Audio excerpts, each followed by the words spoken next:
So this is the Moss Performance Quad 160, and it's probably our favorite of the line, most likely because it's best fits our specs. It's bigger, it's a little wider, it's you know, a little more North American, a little more United States kind of specs. It's still, you know, it's still kind of on the narrow stance, narrow side stance wise and all that kind of stuff.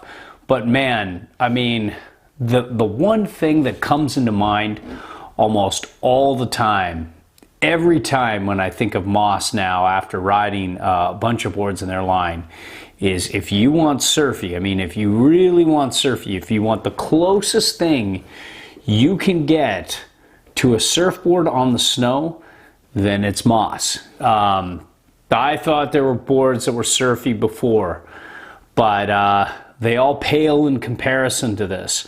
And that's good and bad because, or it's not really good or bad, it's just different. So, you know, for riding groomers with this thing, it's gonna take a little bit of a learning curve.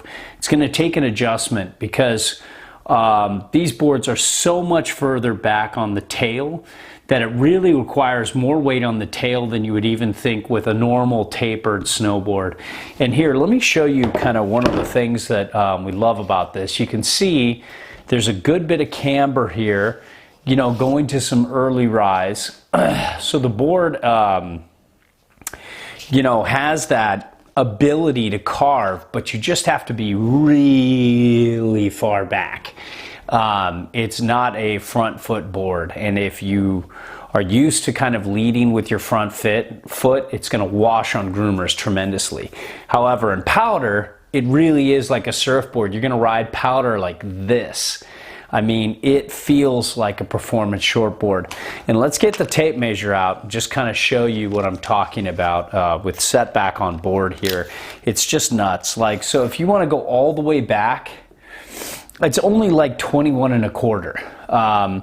So for me, you know, your widest stance width is only about 23 1/2 with traditional normal disc bindings, which isn't great. And your narrowest stance width is 19. So there are, you know, that's kind of like the Japanese problem with American boards is, you know, the stance width options are limited and you can't really get what you want out of these boards stance width wise compared to many other companies. However, most of you who are going to get this board though are going to ride a little narrower and a little more surfy, a little more Euro carvy kind of thing. But now, if you're going to set it all the way back at like 21 1/4, you're looking at almost 29 inches to the last insert. And then from here, you're looking at just about 12 1/2.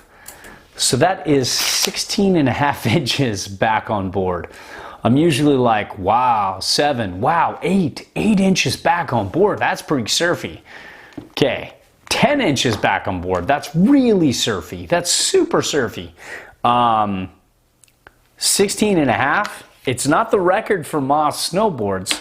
And maybe that's why we like this. That's another reason why we like this the most.